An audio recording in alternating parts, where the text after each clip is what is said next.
안녕하십니까.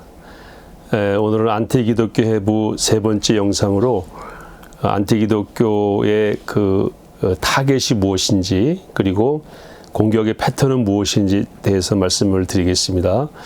지난번과 마찬가지로 꼭 구독을 눌러주시고 또 좋아요를 눌러주셔서 이 영상이 많은 사람들에게 전달됨으로써 교회를 지키는 일에 함께 마음을 모아주시면 감사하겠습니다.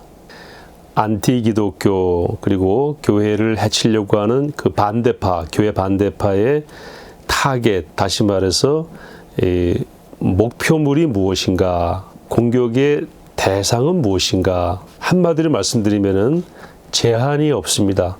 모든 것이 다 공격의 대상입니다.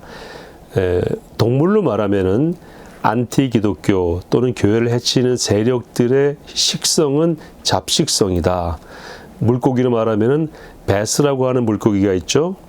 토종 물고기를 다 잡아먹어서 생태계를 완전히 파괴시킨, 뭐든지 잡아먹는 잡식성이 안티기독교, 교회를 해치는 사람들의 특성이다.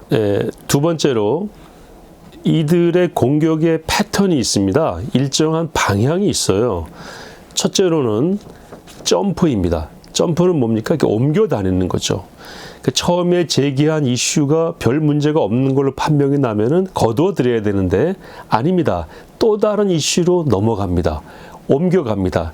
새로운 이슈를 계속 만들어서 그 교회가 무너질 때까지, 그 지도자가 내려앉을 때까지 공격하는 것이 안티기독교의 공격의 패턴이다. 그래서 몇 개의 단골 메뉴가 있는데요.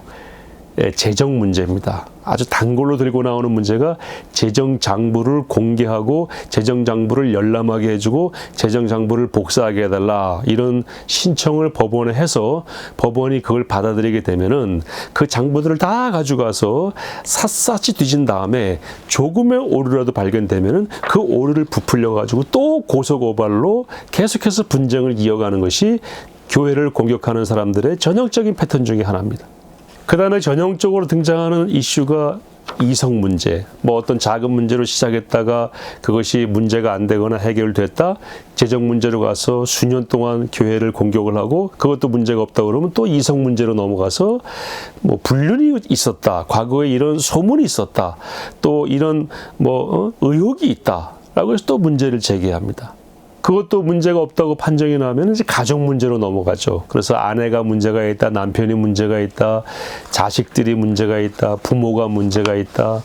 그래서 우리 사회에서는 거의 금기시 되어 있는 가정의 문제 깊숙이 들어와서 낱낱이 그걸 파헤치면서 이제 교회를 해치는 그런 징검다리로 삼으려고 하는 시도가 계속해서 이어지는 것이 또 다른 패턴 중에 하나인 것입니다.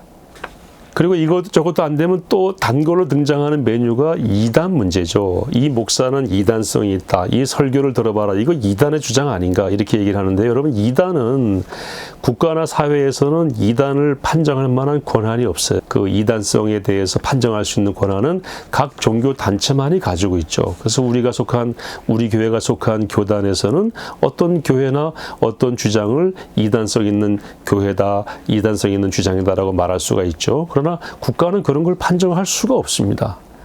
그럼에도 불구하고 개개 언론이나 안티기독교 세력이나 단체가 또는 개인이 저 목사는 이단성이 있다, 저 교회는 이단이다, 이렇게 주장을 하면서 교회를 공격하는 것을 멈추지 않는데, 그 이단이라고 얘기하는 걸 가만히 보게 되면요, 아주 앞뒤 맥락을 다 끊고 한두 문장이나 단어 한두 개 또는 짧은 내용의 어떤 그 언급이나 설교의 내용을 가지고 맥락을 다 무시하고 그러므로 이단이다 라고 공격하는 경우가 참 많습니다. 그래서 이거 아니면 저거라는 식으로 하나라도 걸려라, 저인망식으로 그물을 바닥까지 이렇게 깔아서 그걸 훑고 이제 가는 그런 쌍끌이배라고 그러죠. 저인망식으로 하나라도 걸려라, 걸리면은 교회를 가만두지 않겠다, 그런 각오로 공격하는 것이 안티기독교의 공격의 패턴이라는 것을 우리가 여러 사례를 통해서 확인할 수가 있죠. 특히 과거 한국 사회의 그 미흡했던 회의록 정리라든지 또는 미흡했던 장부 정리, 전문가들이 포함되어 있지 않는 교회 내부에서는 그런 일이 얼마든지 있을 수가 있죠. 서로 신뢰하고 믿으면서 해왔던 그런 모든 일들을 가장 엄격한 최신의 잣대로 들이대면서 공격의 내용으로 삼고 그것을 이제 교회를 해체하고 지도자를 무너뜨리는 일에 활용하고 있다는 것입니다. 대부분 처음 이슈는 이제 온데간데가 없어져요. 그리고 그 이슈가 해결이 되면 또 다른 이슈, 또 다른 이슈를 계속 제기함으로써 원래부터 처음 제기한 이슈는 문제가 아니었다는 것을 스스로 입증하고 있죠. 그리고 지금 제기하고 있는 문제도 또 문제가 될 수 없다는 것을 확인해 주는 것입니다. 왜냐하면 또 다른 문제로 넘어갈 것이기 때문에 이거 아니면 저거, 그것도 아니면 또 다른 거, 저인망식으로 쌍끌이식으로 다 파헤쳐가지고 원인 재판하는 식으로 네 죄를 내가 알렸다. 뭐 하나만 걸려라. 나중에 지쳐서 교회가 문을 닫거나 지쳐서 지도자가 교회를 떠날 수 있도록 그렇게 집요하게 공격하는 것이 안티기독교라는 것입니다. 두 번째 패턴은 거짓말입니다. 그래서 이런 말이 있어요. 안티기독교의 표준말은 거짓말이다. 교회 반대파의 표준말은 거짓말이다. 있지도 않은 사실을 꾸며내서 또는 혹세무민하는 그런 풍설 같은 떠도는 말들을 사실처럼 부풀려가지고 문서에 담아서 계속해서 확대 재생산합니다. 그 거짓말을 사실로 받아들이고 교회를 떠나고 상처 입은 사람들이 더 많아지게 되는 그런 안타까운 일을 이 안티기독교가 거짓말을 통해서 만들어내고 있는 것입니다. 그리고 심지어는 법정에까지 판사를 속이려고 법원에 내는 문서에도 거짓말을 담습니다. 거짓말이 아니면 무너지기 때문에 이 사람들이 가장 두려워하는 것은 진실이죠. 성경에서 말씀하고 있잖아요. 어리석은 풍설을 퍼뜨리지 말라. 근데 이 사람들은 풍설, 바람에 떠다니는 거짓말을 수집해서 사실인 것처럼 고정된 벽에다가 박아서 그것을 퍼뜨리는 것이 안티기독교 교회 반대파의 전형적인 공격의 패턴이다. 이걸 꼭 기억하실 필요가 있는 것이 많은 선량한 교인들이 그저 모든 것을 사실로 받아들이는 교인들이 바로 이런 거짓말 때문에 초기에 무너지게 됩니다. 교회를 떠나게 되고 마음의 상처를 입고 신앙의 손상을 입게 됩니다. 그래서 누구에게도 도움이 되지 않는 것이 거짓말이다. 도움이 되더라도 거짓말은 하면 안 되죠. 그래서 반대파가 가장 많이 쓰는 말은 거짓말이고 가장 두려워하는 말은 진실이다. 이것을 이제 어려움을 당하는 교회들은 확실하게 경험을 하게 되는 것 중에 하나인 것입니다.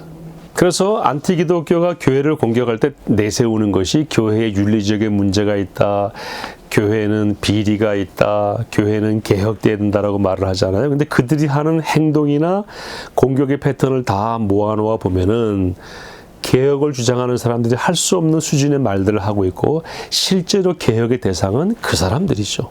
그 세력들이죠. 그 단체입니다. 왜냐하면 그들의 공격 패턴 가운데 그게 다 드러나 있습니다. 그래서 앞으로는 어떤 교회가 공격을 당하면은요, 그 패턴을 잘 읽으면은 아, 이것이 교회를 허물려고 하는 것이구나, 아니면은 애정을 가지고 교회를 바르게 하려고 하는구나라는 것을 확실하게 알 수가 있습니다. 이제 한국 교회가 이런 패턴을 잘 읽어서 개혁해야 될 것은 빨리 개혁하고 교회를 공격하는 세력에 대해서는 뭉쳐서 교회를 지켜내는 그러한 단계로 나아가야 할 것이다. 이렇게 말씀을 드리면서 오늘 영상을 마무리하겠습니다. 감사합니다.